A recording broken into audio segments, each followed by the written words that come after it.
Alright, welcome to class 2 on stick locking. We're going to have, this is going to be a short course, sort of to get you familiar with what we're doing here.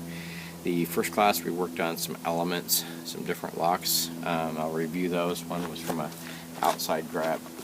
Now, here's some key things to remember with that, is that if I'm over here in relation to him and he grabs, his whole center's open.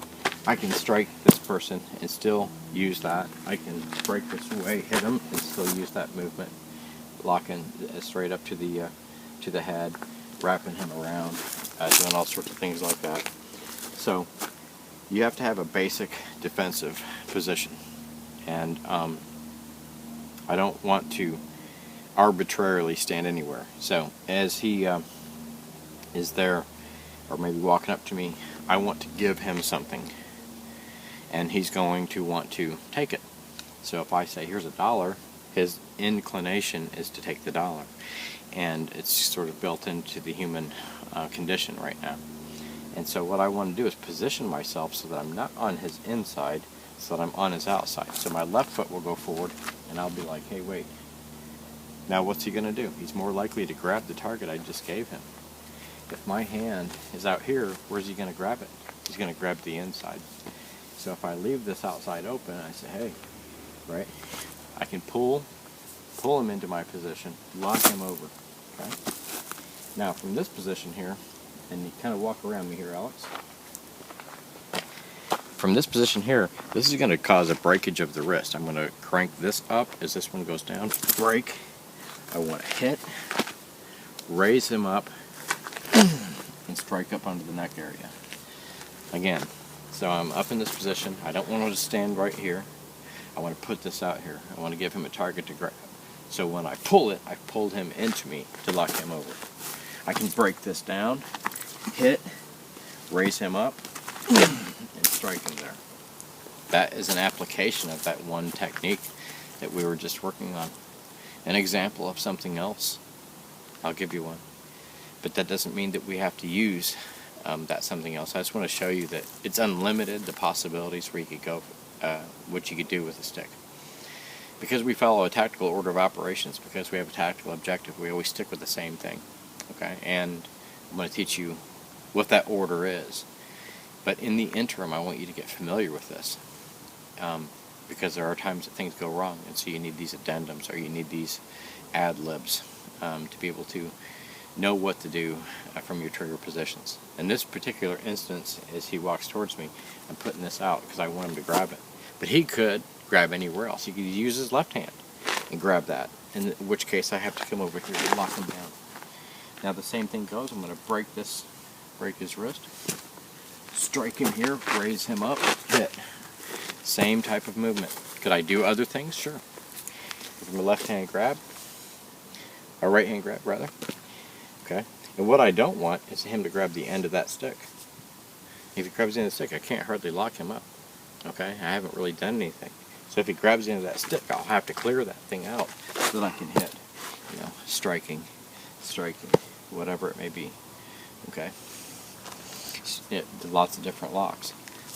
So I need to determine where he's going to grab that. And he's going to take the path of least resistance, and he's going to take what comes natural to him. So as I hold this out, I want to push it this slightly. In this position, he grabbed it in slightly a different way.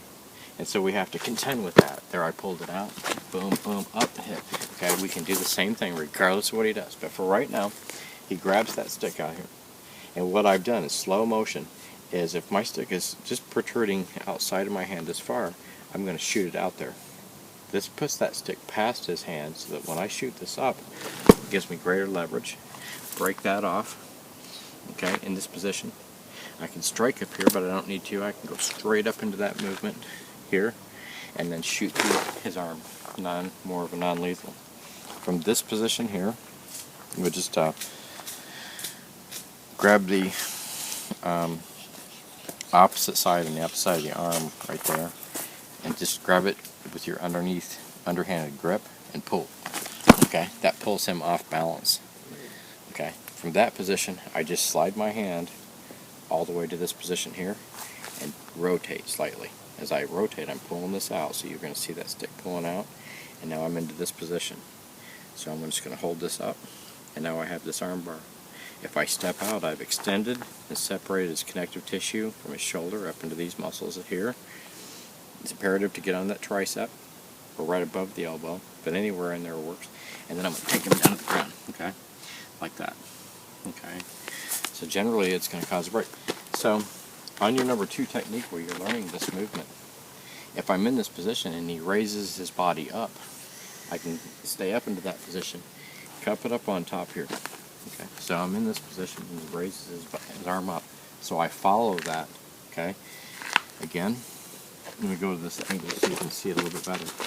As I get into this position here, if I haven't done a strike to loosen him up, and he raises his body up, I want to follow that and lock up on top. Pause.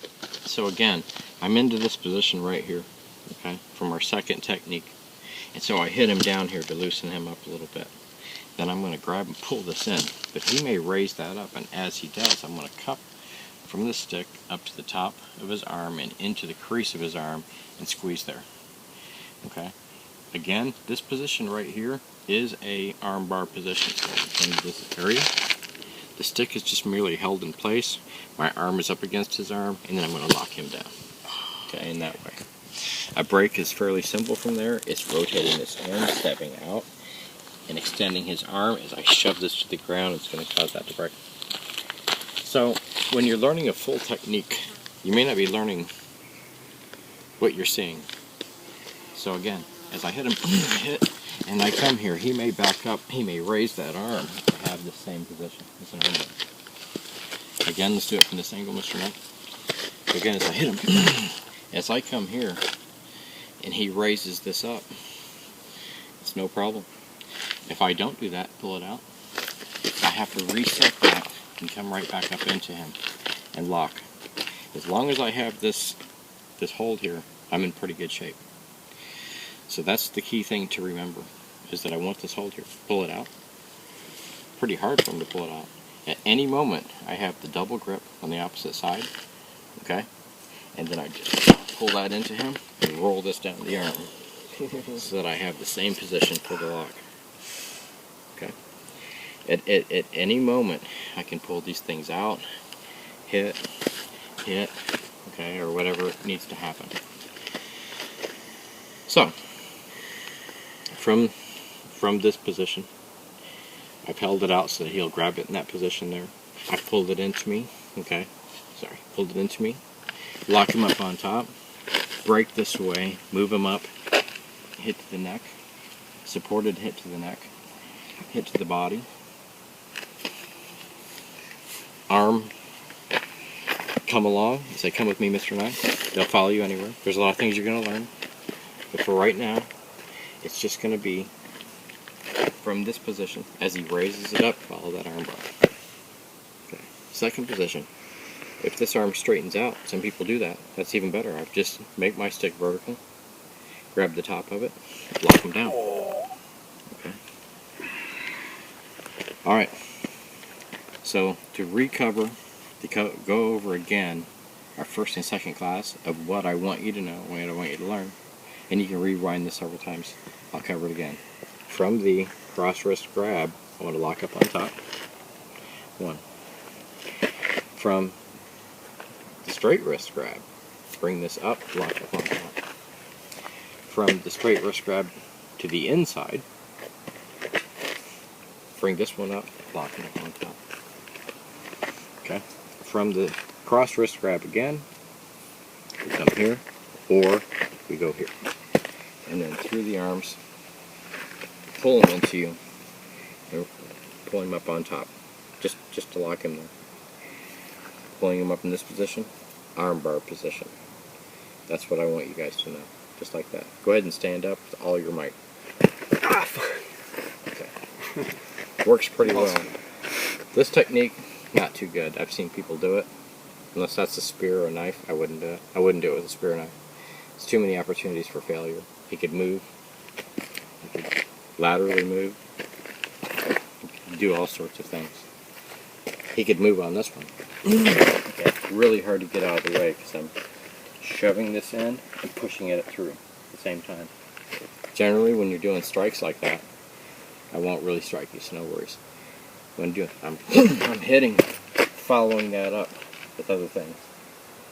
Okay, and these things, what they call a tick in the Filipino martial arts. Okay, I do them quite a bit differently than everybody else. I have my own stick system. So, what you're going to see isn't what you normally are going to see out there. But it's a different spin on it. You may like it. It's not better or worse than. It's just my system of how I utilize a stick. And you are learning elements for combative work. And then at the end of the elements, we'll give you a tactical objective and show you exactly what you need to know, what you want to do with your stick, and why we do it that way. Thanks.